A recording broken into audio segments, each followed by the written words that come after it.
dawn and into the darkest day of horror the world has ever known. Day of the Dead. Oh, I knew this was going to be a painful one. Day of the Dead is my favorite of the Romero zombie movies. But God, I just didn't know how painful this was going to be. I remember stumbling upon this movie on a shelf in Blockbuster back in the day, and even 15 years ago, I just knew. So somehow in 2005, God only knows how, Taurus Entertainment got their hands on the rights to Day of the Dead and decided to fart out their version of a prequel. You know, ignoring the fact that Night of the Living Dead and Dawn of the Dead are already prequels, but fuck me, right? God, it's like the Day of the Dead name itself is truly undead at this point. All these shitty companies just keep dragging it out of its grave to smack some more money out of it. Just leave it alone. And Taurus Entertainment did it twice. We have them to thank for the 2008 Day of the Dead remake as well. Gee, thanks. Day of the Dead 2, Contagium, which by the way isn't even a real fucking word, starts off in the 60s when the virus breaks out in some military hospital. And you know it's gonna be good when their clearly CGI Jeep drives over the water and makes no splash. Good. Good. I love the part where two guys are working on setting up explosives and one of them like clearly cuts his finger on the wire and his buddy's just like, shit man, it was the wire, you saw it. I mean, how paranoid you gotta be? It's already airborne, really, if you go by what the rest of the movie tells you. So you'd have it too, so you might as well just shoot yourself in the head. I don't think cutting someone's finger is gonna make much of a difference at this point. You know, it helps if your gun actually has a hole in its muzzle. Just saying. So the outbreak has stopped, but one jackass manages to smuggle the last remaining viral canister out in a thermos before being killed. Jump ahead, 40 years to modern day where a bunch of guys find it. Treasure. Treasure! Hell man, I can't think of a better advertisement for the Thermos brand than this movie. Being exposed to the elements for 40 years and it still looks brand new.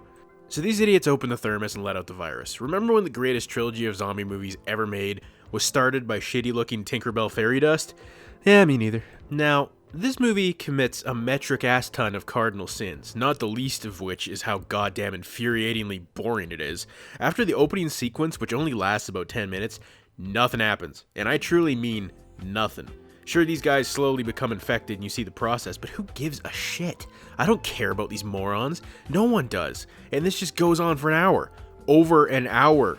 Did I mention how long this movie is? 1 hour, 43 minutes. That's almost 2 hours of my life that I'm never getting back. The first zombie, if you exclude the opening sequence, doesn't actually show up until an hour and 10 minutes into the movie. And it's just, it doesn't even look like a zombie. It looks more like the Swamp Thing's hemorrhoid. Oh yeah, and they talk too. Isn't that just the greatest?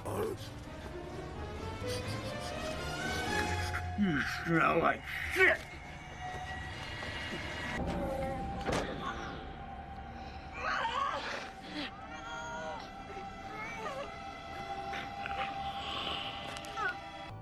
If you're gonna try and have an eye gouging scene, could you at least try to make it look convincing? I mean, it's not even that hard. All you had to do is just take the thumbs and just move them up a little bit, put them over top of the eyes, and just, you didn't have to put them underneath the bottom of the eyelids and just make it look like the, God, I hate this movie. It's nothing more than like a disrespectful flick on the tip of the dick. James Glenn Doodleson and Ava Clavel, the people who own Taurus Entertainment, clearly didn't give a fuck about Day of the Dead or George Romero's legacy and wanted nothing more than to spread their cheeks and just crap out this turd fest solely to capitalize on the name and legacy alone. This isn't the only time they did it too. Remember Creepshow 3? Yeah, that's a thing. Alright, I shouldn't have to tell you this. I really shouldn't have to say this, but avoid this movie at all costs. Better yet, if you do come across any copies in the wild, do your duty. Destroy them. Shit on them. Take a piss on them. Break them in half. Microwave them. Bury them in a landfill. Make them suffer the same fucking fate that E.T. did. Look, this movie, if you can't tell, I'm pretty heated. Honestly, this doesn't usually happen in these reviews, but this movie just, it pissed me off.